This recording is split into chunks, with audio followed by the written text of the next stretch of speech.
Oi, Ninos e Ninas! Que saudade! Um abraço! Saudade de vocês.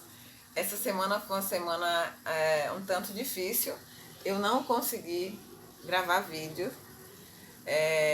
Eu já falei pra vocês que eu gravo quando eu tô bem.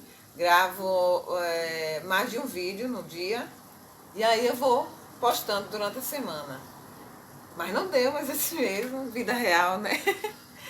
Então, hoje nós vamos falar, e aí eu trago o seguinte questionamento: quem é seu guru? Né? Quem é seu super-herói ou sua super-heroína?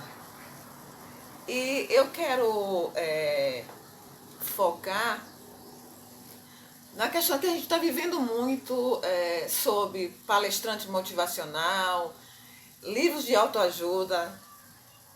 E eu vejo que alguns ou muitos falam sobre tentam motivar a você e a mim de uma forma como se fosse um super-herói. Ele fala de uma dificuldade, ou ela fala de uma dificuldade que teve no passado, mas que agora não tem mais. Ou parece que não tem mais.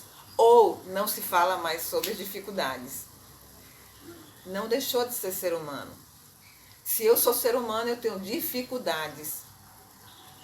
Sejam elas emocionais, financeiras, ou de outra ordem. Claro que uma pessoa que dá uma palestra, geralmente quem dá a palestra motivacional, a maioria está numa situação financeira melhor do que eu, ou melhor do que outros palestrantes que estão iniciando.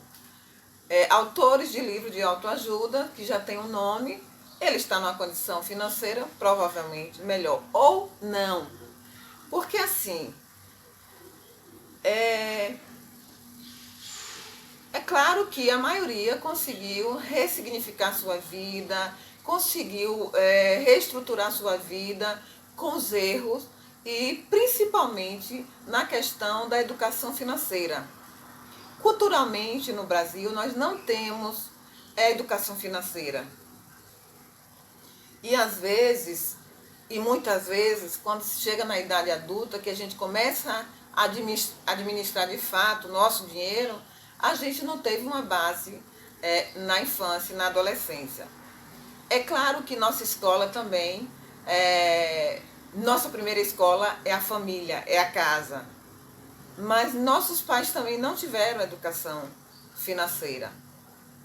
E aí, quem é de favela, é claro, quem é de baixo bairro, baixa renda, faz com dinheiro uma limonada, um limão se faz uma limonada. E a gente aprende muito com nossos pais. No caso, eu aprendi muito com minha mãe. Minha mãe é analfabeta, mas ela conhece dinheiro e ela separa todo o dinheiro dela para pagar as coisas, para não ficar devendo a ninguém.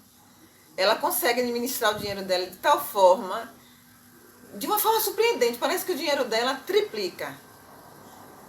E ela é aposentada, analfabeta. Então, assim, é preciso que a gente tenha cuidado de a gente entender que esses palestrantes, eles são seres humanos. E às vezes eu percebo que alguns admiradores colocam essas pessoas num pedestal. E às vezes eu percebo que o próprio palestrante se coloca numa posição de que não pode errar. Como assim não pode errar? É claro que você precisa focar para lidar e superar suas fragilidades, suas fraquezas, né? Por exemplo, como a Nath do Me Poupe. Ela fala que ela teve que aprender com as dificuldades a lidar com o dinheiro. Partir do zero. Não foi tão fácil assim. Hoje ela passa uma facilidade de lidar com isso. Mas ela tem outras dificuldades. Claro, ela não apresenta, ela não fala. Pelo menos os vídeos que eu já assisti. Os vídeos dela que eu tenho acesso. Se ela não tem na área financeira essas fragilidades, ela conseguiu supri-las, existem outras. E a minha preocupação é com isso. A gente não pode colocar os palestrantes, os de sucesso, os mais conhecidos, como os cara e as cara, os feras, os super-heróis. Eles são, na área que eles estão defendendo, sim, mas eles têm fraqueza. Uma palestrante, uma coach que eu entendo ela como fala humana, vida humana, Paula Abreu. Ela coloca de um jeito de que ela assume que ela erra, ela deixa claro que ela erra, mas ela já supriu as dificuldades das fraquezas que ela hoje transmite pra gente. Como ela superou essas falhas, como ela superou essas dificuldades.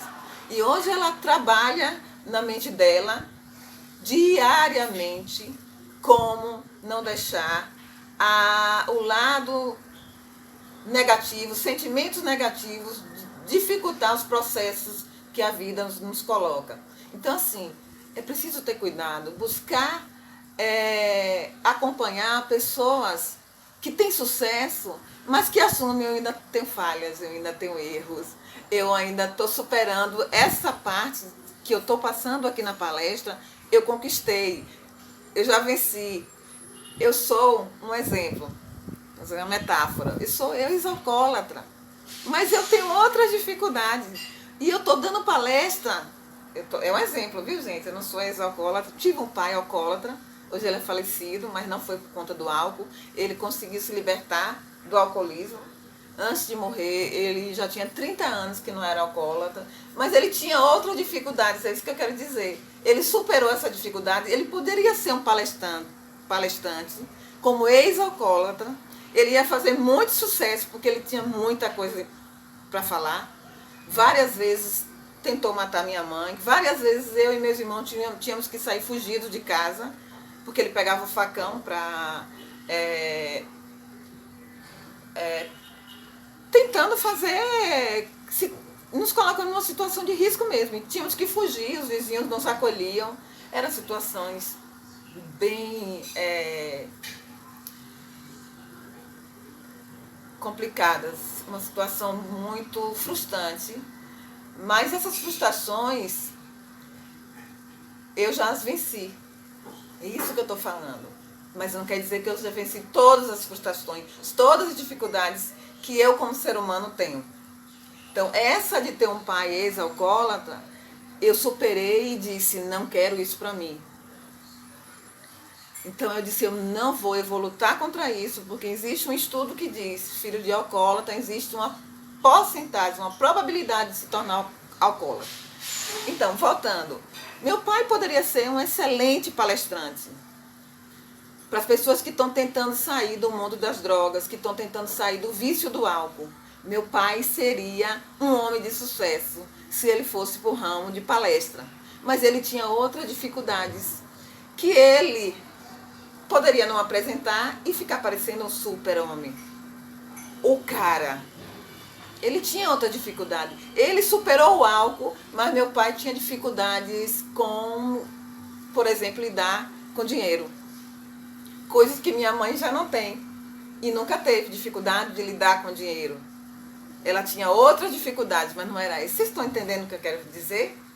Então, assim, eu percebo a Paula Abreu, que é uma palestrante renomada, que ela passa essa ideia do humano, das dificuldades. Ela não tenta criar um ideal de pessoa, de mulher ou de homem, o homem perfeito, a mulher perfeita.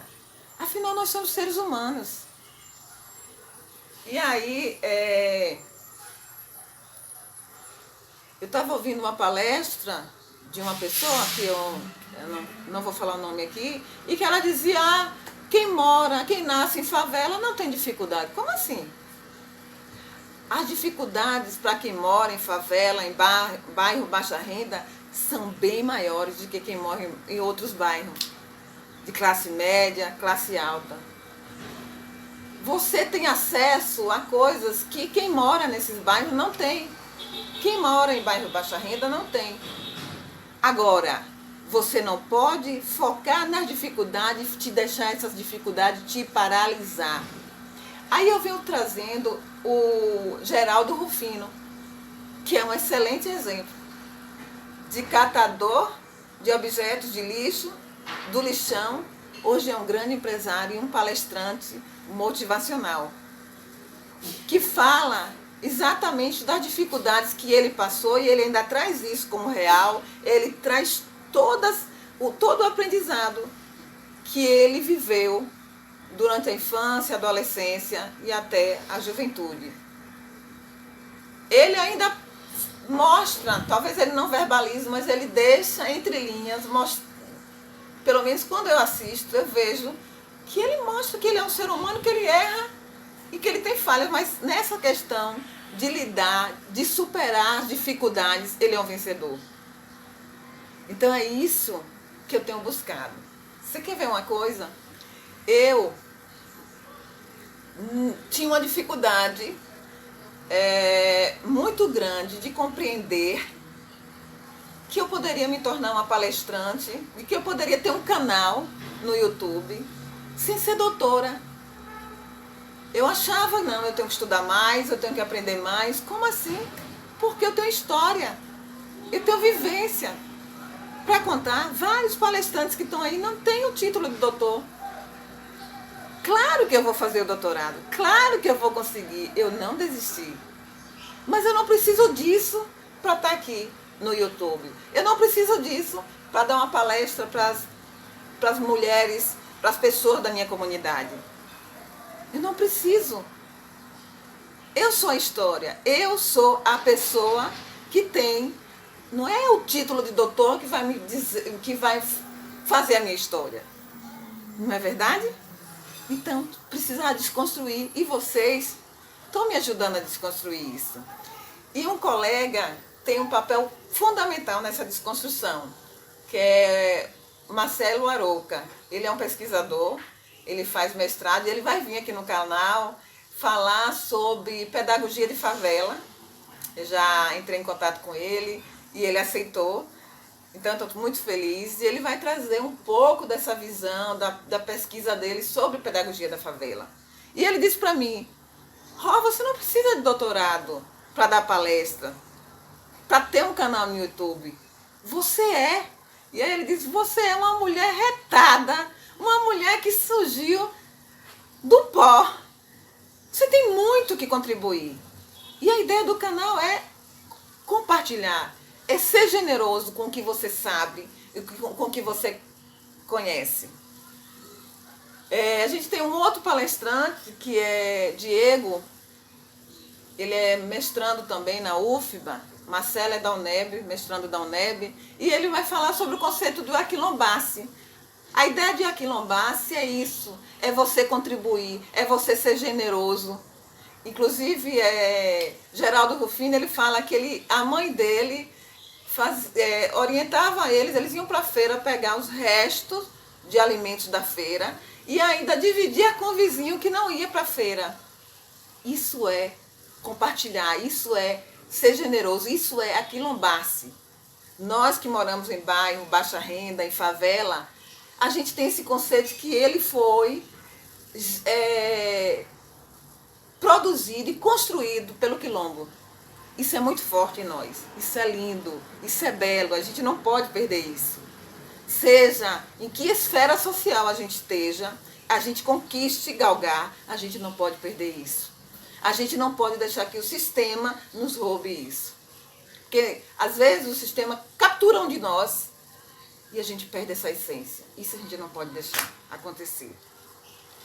Uma outra coisa que eu preciso parar, e aí uma colega da área de educação, Kiara Vajão, ela me alertou que eu inconscientemente estava falando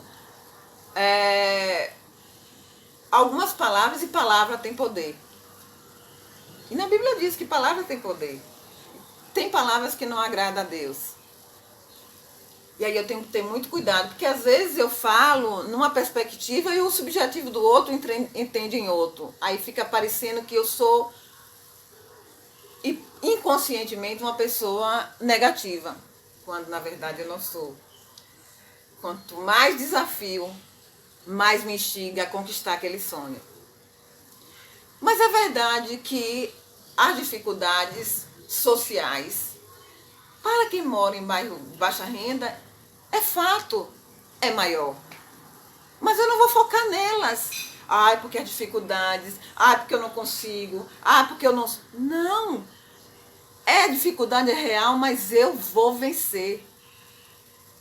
Eu já disse, eu tentei o doutorado 3 vezes e vou tentar a 4ª, até passar. Não é as dificuldades que vão me barrar. As dificuldades vão me estimular. É claro que a gente sabe que a gente vive num sistema que nem todo mundo, nem todo organismo consegue lutar contra esse sistema. E aí quem não é da área de educação pode achar que não, não, você está fazendo tempestade em copo d'água. Não é, gente. A dor de um excluído é uma dor real. É uma dor, eu vou falar sobre isso em outro vídeo, mas eu só vou dar uma pincelada aqui. Quantos jovens deixam de estudar porque ele não compreende, ele não entende. Tem o perfil da escola, que precisa ser alterado, precisa de mudança. Tem a estrutura da escola que precisa ser outra, tanto física como pedagógica. Mas tem a questão do sistêmico, existe a questão da exclusão. Não é fácil você, muitas vezes, várias vezes você luta só. Mas você conseguiu. É verdade, eu consegui. Mas nem todo mundo sou eu. É por isso que a gente precisa lutar em redes. A gente precisa estar junto. A gente precisa de conexão para um dar força ao outro. Porque às vezes a exclusão ela é tão severa que você tem medo de verbalizar isso. Você não tem coragem de dizer que não sabe, que tem dificuldade de aprender, que não consegue. Para que você seja ajudado a conseguir. Porque quem disse que você tem que aprender de primeira? Cada um tem seu ritmo, não é verdade?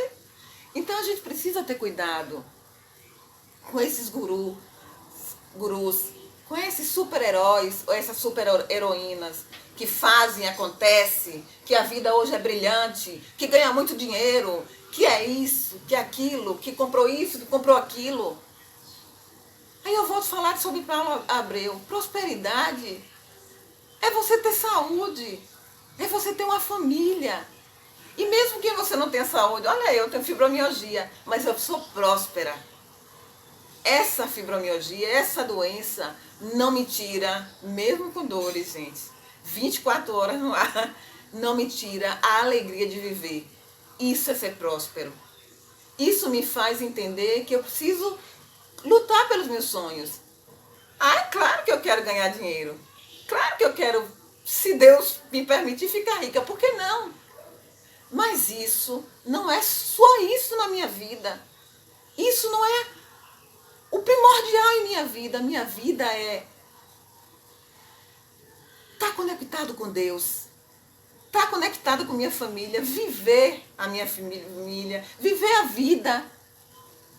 Claro, Deus não se alega dos preguiçosos. Eu jamais quero ser preguiçosa. Eu sonho, eu crio, eu desenho, eu resisto, eu planejo, porque eu quero. E eu sei que eu vou conquistar. Quando? Não sei. Mas a conquista depende de você. Se você ficar achando que você nunca vai, que não, é porque quando eu digo, às vezes, né, eu chego a dizer, as coisas para mim são difíceis. As coisas para mim são difíceis porque eu sou de favela. Hoje as coisas para mim são mais fáceis, porque hoje eu já aprendi algumas estratégias para lidar com essas dificuldades. E porque desde pequena, o exemplo da minha mãe, ela me ensinou a ir aonde for para conquistar seus sonhos. A ir atrás de quem for para conquistar seus sonhos. Ela ia, engraçado, mesmo que aquela pessoa seja diplomática, não vai te ajudar, mas diga que vai te ajudar. Você acredita. Mas não acredite colocando aquela esperança, depositando tudo naquela pessoa, ao ponto de você se decepcionar. Não, ela é ser humano. Ela politicamente pode te dizer que vai te ajudar e não te ajudar. Mas o precioso disso aí é a sua coragem de ter ido até a pessoa. É a sua destreza de ir e dizer, olha, eu estou precisando de uma vaga para minhas filhas ser bolsista nessa escola. Eu poderia contar com sua ajuda? Ah, tá certo, eu vou ver e tal. E a pessoa pode não te dar a resposta nunca. Mas olha a beleza de você ter ido. De você não ter deixado o medo tomar conta de você e não ir buscar. De correr atrás de algo que você deseja para o seu filho, para sua filha, ou para você. Quantas vezes minha mãe me ensinou a fazer isso? E quantas vezes eu fiz isso aqui em Salvador? Então, assim, as dificuldades, ela existe, é fato. É claro, é evidente que existe. Os acessos, eles são limitados para nós, baixa renda, mas eles não são determinantes. Você precisa mudar a sua história. Você precisa se conectar com Deus e dizer, Deus, eu quero um país para mim. Oh, Deus, oh meu fofinho, eu quero. Meu rei, eu quero isso para mim. Eu preciso de sua ajuda, me dê sabedoria para conquistar. Então fica aqui a minha dica, foca. Oh, gente, se inscreve, compartilha esse vídeo, comenta, deixa aqui.